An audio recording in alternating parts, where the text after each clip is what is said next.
Hello, magandang hapon. Hi. Hi po, tita. Hi po, tita. Dito si Shaira ngayon. Naasam na ya tita niya?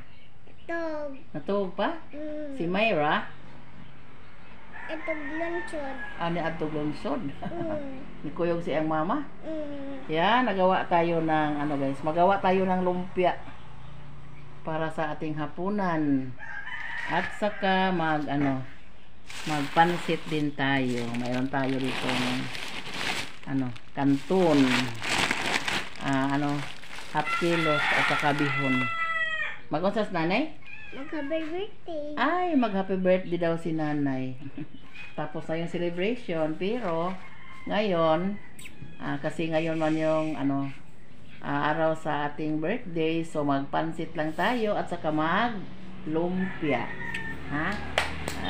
Kaon kag lumpia day, pansit pod. Ito lang yung ating handa sa ating kaarawan ngayon. Kasi ito lang yung natin. Ito lang yung ma-afford natin guys. Yan, buti na lang may pansit unon tayo. Kain si Shaira ng pansit. Shaira no? Bye-bye. Ay, wa pa tayo magbabay. Oy, simula pa tayo. Hindi pa tayo nagbabay. Yan, tayo, lumpia gulay. Walang sangkap na karne. So, carrots, patatas at saka sayuti yung lumpiain natin. So, samahan nyo kami sa pagluto. Ito na yung ating mga handa. May nagbili tayo ng 2 pirasong lechon manok. Si Shaira, pa ka nabusog day? Ha? Busog pa? Busog pa o mukaon pa? Oh. Yan yung ating pansit at mayroon tayong soft drinks. At ito yung mga kiddos. Happy birthday, Nay. Salamat. Happy birthday, Nay. Salamat po. Ay, mas Mayra. Happy birthday. Happy birthday. Happy birthday. Kinsang birthday.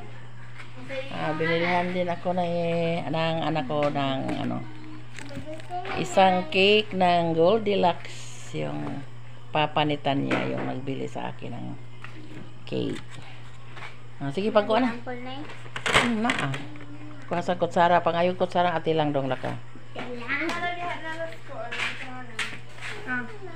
Sige na, Shaira. Hala, di kainom o soft drinks o dili mahuman o kaon. Hotda ang rice. Kana lang. Mga 7. Tita. Hi. Ang sa'yo kaon mo? Butang dito. May gagaw. 53 na day ka na. Gamay pa ni. Ay, 57. 7 years. Be, kinsa may makatag na og pilay edad ni nanay? 57. Pila? 57. 57 na. 57. Tiguwang na. 57. Mading tulo, I love you. I love you. Mayra. Unsa yung magikaon? Be, unsa man ang gikaon mo? Ha? Yan guys, tapos na tayong kumain kasama yung mga apo ko at sa ibang mga anak ko dito. So, yan. Maraming salamat Lord na nabusog kami sa aming handaan ngayon. So, may tira pa. May tira pang yung lechon na 3 hiwa. At saka may may lumpia pang 5 piraso. So ko na lang, itabi ko na lang ito para bukas sa asahan kasi maaga na din si Atila, maaga na naman si Atilang punta ng bayan sa duty siya sa McDo. So 6 o'clock yung duty ni Atilang until alauna ata ng tanghali yung out niya. And then pagkatapos sa McDo, may klase pa naman siya sa paaralan mga 3:00 ng hapon. Ay, si Atilang busy si Atilang ngayon kasi graduating si Atilang and then nag part-time job kasi si Atilang kasi Yun na guys, basta graduating, daming bayaran. Hindi pa kami nakatapos pagbayad sa school ni ate lang, pero okay naman kasi mayroon na siyang kunting sahod. Pero hindi pa naka-receive si ate lang ng sahod. Kasi pa siya, part-time, and then tawag dyan, maliit pa yung sweldo ni ate lang. So sige na lang basta mayroong trabaho, kasi part ni ate lang sa kanyang OJT yung pagtatrabaho niya sa McDo, kasi business yung kinuha ni ate lang, course, and then saktong-sakto sa pasok siya sa McDo. So hoping na si ate lang maka-survive kasi busy daw, halos hindi sila busy, maraming tao doon sa walang break lang, kapag ilang minuto lang mag-break kapag kakain sila. So masakit daw yung kanang paa sa kakatayo. Si ate lang kasi nandun na assign sa fries. Tigluto ng fries doon sa drive-thru. Sabi, pero daw, shifting daw sila. Minsan mag-cashier si ate lang. So hoping na maka-stable si ate lang ng trabaho sa pagkatapos sa kanyang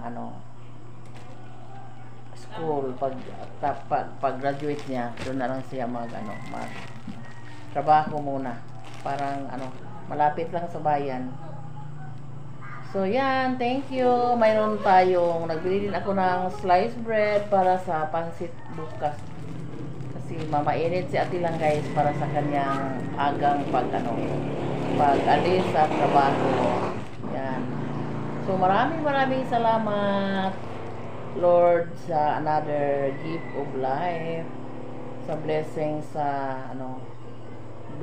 sa kinabuhi, na nagbigay siya, na binigyan mo ako ng ang magandang kalusugan, saka kahit mayroong mga problema tayo, mayroon tayong mga busy tayo sa trabaho, dami nating trabaho. So yan, bahala na lang guys, basta basko ug lawas, or good health lang tayo palagi, kasama sa mga anak ko at sa mga apo ko.